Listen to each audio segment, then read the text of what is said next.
Bienvenue au club à la salle Mado Bonnet aujourd'hui avec le Lyon Asvel féminin parce que pour la première fois depuis 43 ans, les basketteuses lyonnaises retrouvent la Coupe d'Europe cette saison. L'occasion d'en parler du côté dirigeant avec le directeur sportif Olivier Ribotta. Et puis on abordera évidemment aussi l'aspect plus sportif avec les ambitions, la façon de se préparer qui est différente avec l'entraîneur Valérie Demory. Bienvenue au club, c'est parti. Voilà pour cette première partie, on est donc avec Olivier Ribotta, le directeur sportif du Lyon Asvel féminin. Bonjour Olivier. Bonjour Gaël. Avec l'entraînement derrière des joueuses. Alors on a axé évidemment sur cette Coupe d'Europe, on le disait, 43 ans d'absence pour le club en Coupe d'Europe. Déjà rassurez-nous, ça fait très longtemps que vous êtes là Olivier, mais vous n'étiez pas là avec 43 ans. Non, mais j'étais né par contre. Ah, bon, c'est déjà pas mal. Mais j'étais pas là, non. Non, c'est ma 11e saison et donc j'ai pas connu le premier match officiel de Coupe d'Europe du FC Lyon à l'époque et pas de Lyon Asvel féminin. Exactement, le club a changé pas mal de fois de nom entre temps. Alors qu'est-ce que ça représente concrètement de jouer une Coupe d'Europe ? Pour le club, je crois que c'était, si on se replace il y a 10 ans, c'était inespéré. Parce que le club était en 3e division à l'époque, c'était la NF1. En tout cas, avec la nouvelle ambition du club et l'arrivée de Tony Parker et Marie-Sophie Obama, c'est une suite logique du projet où l'ambition, c'est en championnat de France d'arriver très vite champion de France et puis en Coupe d'Europe de jouer l'Euroleague au plus vite comme les garçons d'ailleurs. Les garçons qui vont jouer l'Euroleague l'année prochaine. Donc si on pouvait être en Euroleague l'année prochaine, ça serait pas mal. Et je crois que le parcours d'Eurocup, c'est une étape avant l'Euroleague. Parce qu'il y a un cahier des charges extrêmement important, il faut prendre de l'expérience avant d'arriver en Euroleague et d'exister en Euroleague. Alors justement, on va en parler de ce cahier des charges parce qu'un match de championnat et un match d'Eurocoupe, ça n'a rien à voir dans la préparation. Ah non, déjà dans la préparation, on fait des réunions spéciales Coupe d'Europe. Comment ça se passe concrètement? Dites-nous un peu. Alors concrètement, déjà on doit accueillir tous les officiels. Alors les officiels, c'est un commissaire qu'on n'a pas en championnat, c'est les arbitres. La seule chose qui est commune avec le championnat de France, c'est les OTM, ceux qui font la table de marque, c'est des Français. Donc eux, on s'en occupe pas, à part quand ils arrivent dans la salle, bien sûr. Mais donc le commissaire, il faut aller les chercher. Il peut arriver, là pour le coup, pour les Hongroises, il est arrivé à 9 h du matin. Un arbitre est arrivé à 11 h, un autre arbitre est arrivé à 13 h. Donc il faut organiser leur arrivée, réserver leurs hôtels. En plus, c'est à la charge du club. Ensuite, on a la même chose avec l'équipe et la délégation. La délégation, c'est 18 personnes. Donc là, vous parlez de l'adversaire. De l'adversaire, ouais. En championnat de France, on est d'accord que chaque club gère son propre déplacement, mais en Coupe d'Europe, c'est au club recevant de gérer le club qui va arriver. Exactement, on gère l'accueil dès l'aéroport. On réserve l'hôtel, on réserve les repas, on réserve les créneaux d'entraînement, tous les transferts entre l'aéroport, l'hôtel, la salle, l'hôtel, et voilà. Donc ça pendant 3 jours. Donc c'est 2 personnes à leur disposition pendant 3 jours. Et ça s'est bien passé, on va prendre l'exemple des Hongroises puisque c'était le premier match. Est-ce que ça s'est bien passé? Je vois un petit sourire. Ça s'est bien passé parce qu'on est professionnel et on est toujours dans l'intérêt du club. Mais c'est vrai que le taux d'exigence des Hongroises ont été, pour moi, totalement décalés. On a fait le maximum et elles avaient toujours quelque chose à redire. Bon, après, on a gagné, donc c'était parfait. Qu'est-ce qui s'est passé concrètement? Juste il y a eu 1 ou 2 reproches? Non, concrètement, notamment sur on a eu une chambre où il y avait une tache sur la moquette, une tache, hein, pas une toile d'araignée ou rien. Et donc elles ont voulu changer. Donc le commissaire est passé dans l'hôtel. Ensuite on a eu des problèmes avec les repas. Les repas, elles voulaient manger des ragoûts de Budapest. Bon, on n'en avait pas à Lyon. Hein. Par contre, on avait prévu quand même des bonnes dégustations de la gastronomie lyonnaise, mais non, ça allait pas. Mais bon, je crois que c'était lié aux personnes et pas. On ne peut pas en faire une généralité, quoi. Mais c'est ce qui permet aussi de grandir, de se confronter aussi à d'autres exigences, à d'autres pays, à d'autres clubs, à d'autres façons de fonctionner. Mais c'est ça, c'est exactement ça. Quand on sera en Euroleague, j'espère qu'un jour on va pouvoir recevoir Ekaterinbourg. Je pense que le taux d'exigence il sera beaucoup plus important qu'une tache sur la moquette ou un ragoût. Donc voilà, en tout cas, il faut se préparer à tout, il faut savoir répondre à tout et être disponible pour les adversaires et le commissaire et les arbitres. Olivier, au-delà du fait qu'il y a plus de matchs et que donc c'est plus de travail, j'imagine, pour toute l'organisation, pour tous les dirigeants, est-ce que c'est aussi plus de stress, ce genre de match? Parce qu'on rappelle que le commissaire, il n'est pas là pour faire joli, il est là aussi pour sanctionner, il peut y avoir des amendes, il peut y avoir des soucis. Alors le stress par rapport au commissaire, il est simple, il est déjà sur l'identité des joueuses. Il ne connaît pas les joueuses, donc il ne faut pas oublier à amener son passeport. déjà, parce que c'est obligatoire, on n'a pas de licence contrairement au championnat de France, donc il faut justifier son identité, donc il ne faut surtout pas qu'une joueuse oublie son passeport.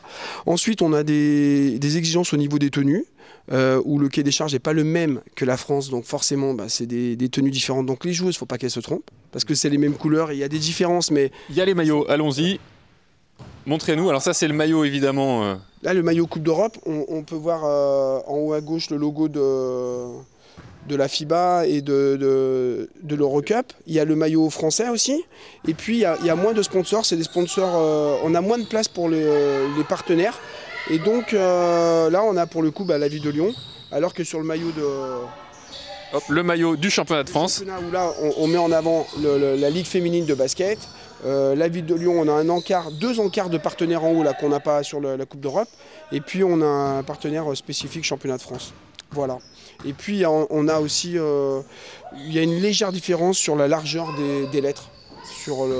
Et ça aussi le commissaire vérifie. Hein. Ah ouais, il vérifie.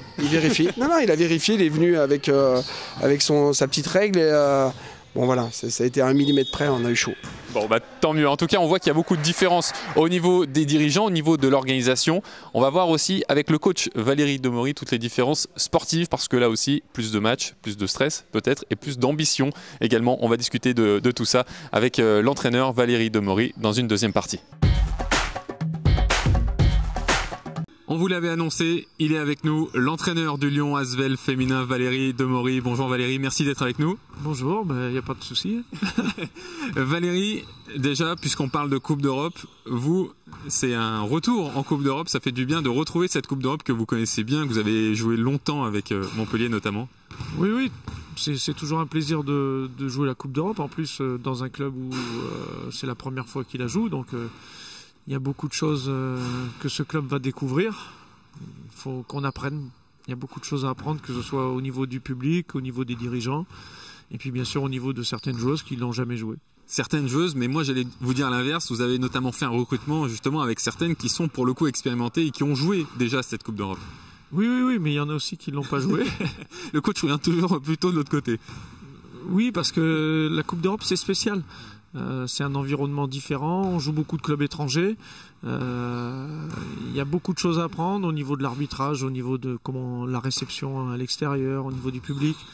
Donc c'est vraiment un plus pour une équipe, à mon avis. Quand un club veut grandir, ça passe par la Coupe d'Europe.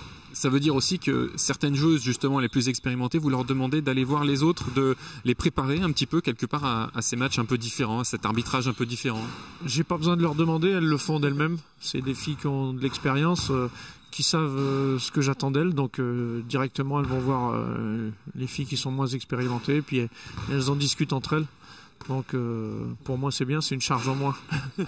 Et ça change beaucoup, vous parliez de charge, ça fait plus de travail évidemment, plus de matchs aussi. Comment dans la conception de la saison, qu'est-ce que ça change exactement et comment on s'adapte quand on est coach? C'est pas trop dans la conception de la saison, c'est surtout dans la conception du planning de la semaine. Parce qu'on joue 2 fois par semaine, donc forcément on s'entraîne moins. Si on jouait qu'1 fois par semaine, on s'entraînerait plus. Là il y a les déplacements, il y a les soins, il y a la répétition des matchs, il y a les blessures. Donc on est obligé de s'adapter surtout à ça. Et comment ça se passe concrètement justement quand il y a certains entraînements qui sont forcément plus légers, il y en a d'autres où vous leur demandez plus d'implication en disant que c'est peut-être le seul ou l'un des seuls de la semaine où il faut être à fond. C'est exactement comme ça que ça se passe. Il y a des entraînements privilégiés où là on demande certaines fois de la concentration, où c'est des entraînements plus cérébrales, j'appellerais ça. Et puis d'autres entraînements où c'est plus physique, il y a plus de vitesse, il y a plus de puissance. Voilà, on essaie de gérer. En général, entre 2 matchs, on a 3 entraînements maximum, donc ce qui fait pas beaucoup. Et qui dit compétition, Valérie, et notamment en Coupe d'Europe, va dire objectif. Quel est l'objectif cette année pour le Lyon Asvel féminin sur cette Eurocoupe? Écoutez, pour l'instant, les dirigeants nous ont mis un objectif de quart de finale. Alors, est-ce que c'est trop haut, est-ce que c'est pas assez haut? J'en sais rien, parce que j'ai pas encore assez de recul vis-à-vis de cette équipe-là pour savoir si c'est un objectif qui est ou pas assez haut ou trop haut. Donc j'attends encore un petit peu. Je veux voir plusieurs matchs pour voir un peu jusqu'où je peux mettre la barre. Ce qui est sûr, c'est qu'a priori, dans ce groupe, vous devriez terminer dans les 2 premiers. Ça, c'est l'objectif minimum. Ah oui, je serais même pas déçu, je serais fâché si on terminait pas dans les 2 premiers. Il faut à tout prix qu'on sorte des poules pour justement continuer l'aventure, continuer à progresser et voir un peu jusqu'où on peut aller. Oui, vous le parliez d'un huitième de finale, d'un quart de finale aussi qui serait l'objectif, en tout cas annoncé par les dirigeants. C'est ce genre de match aussi qui fait grandir? Oui, parce que ça va être des matchs à enjeu, ça va être des matchs à pression. Il va y avoir, si jamais on va jouer en Turquie, on va avoir un public hostile. Donc tout ça s'apprend, hein, et ça s'apprend en les jouant, pas en les regardant à la télé ou à la PlayStation. Avec des joueuses qui vont découvrir justement ce genre de niveau, ce genre de pression. Certaines le connaissent, on l'a dit, par leur Coupe d'Europe, par aussi leur passé d'international. Et pour toutes les jeunes joueuses, ça c'est un apprentissage en accéléré. Ouais, c'est un plus indispensable pour tout joueur qui veut devenir international. Voilà, on est obligé d'y passer. Il y a aussi le scouting, ce qu'on appelle, c'est-à-dire essayer de voir un petit peu les équipes adverses. Quand vous avez joué par exemple contre les Hongroises, le premier match à domicile, clairement ça doit pas être évident de récupérer des images, de savoir ce que vaut cette équipe. Alors récupérer les images maintenant c'est facile, il y a 10 ans c'était drôlement plus compliqué. Maintenant c'est très facile, le seul souci c'est qu'on n'a pas de recul, on n'a qu'un match pour visionner. Mais après notre œil d'expert voit qui sort du lot, qui est capable de faire quoi. Donc nous après on prévient les filles, on fait certains petits montages pour leur faire voir, tiens ça c'est ce qu'elle fait de mieux, là regarde par contre elle a une faiblesse, donc et ainsi de suite. Et puis après bien sûr sur le plan collectif on essaye de décortiquer leur jeu. Mais bon quelquefois on a très peu de matchs pour le faire. Mais bon c'est justement à nous de bien les orienter là-dessus pour pas qu'elles fassent d'erreurs. On va évidemment pas évoquer Montpellier qui est une équipe bien évidemment française, mais vous avez donc une équipe hongroise, une équipe allemande. Est-ce que ce sont des baskets différents ou est-ce que maintenant quasiment tous les clubs en Europe ont un basket assez formaté? Alors, le seul problème de ces équipes hongroises et allemandes, c'est qu'il y a quasiment que des étrangères. Il y a l'équipe d'Allemagne, il y en a deux allemandes, l'équipe hongroise, elle a 2 hongroises. Dans les 5 de départ, il n'y a pas une hongroise, il n'y a pas une allemande. Donc c'est des équipes vraiment très mélangées. Il y a avec ce problème de Coupe d'Europe où une européenne peut jouer, on peut jouer avec 10 européennes si on veut en Coupe d'Europe. Donc bon, on peut pas trop se. Par contre, il y a des nationalités où on retrouve les lituaniennes, on retrouve les positions de shoot extérieures. Tout ce qui est ex-Yougoslavie, on sait que c'est des filles qui préfèrent attaquer que défendre. Bon, tout ça, ça reste toujours vrai, et en garçon comme en fille. Bon, et l'idéal, évidemment, ce sera d'essayer de voir un maximum d'équipes différentes et de nationalités différentes, parce que ça voudra dire que vous irez le plus loin possible. C'est ce qu'on vous souhaite, en tout cas, Valérie. Merci beaucoup d'avoir été avec nous sur cette nouvelle émission de Bienvenue au Club. Quant à nous, on se retrouvera pour une dernière de l'année au mois de décembre sur TLM. Salut à tous.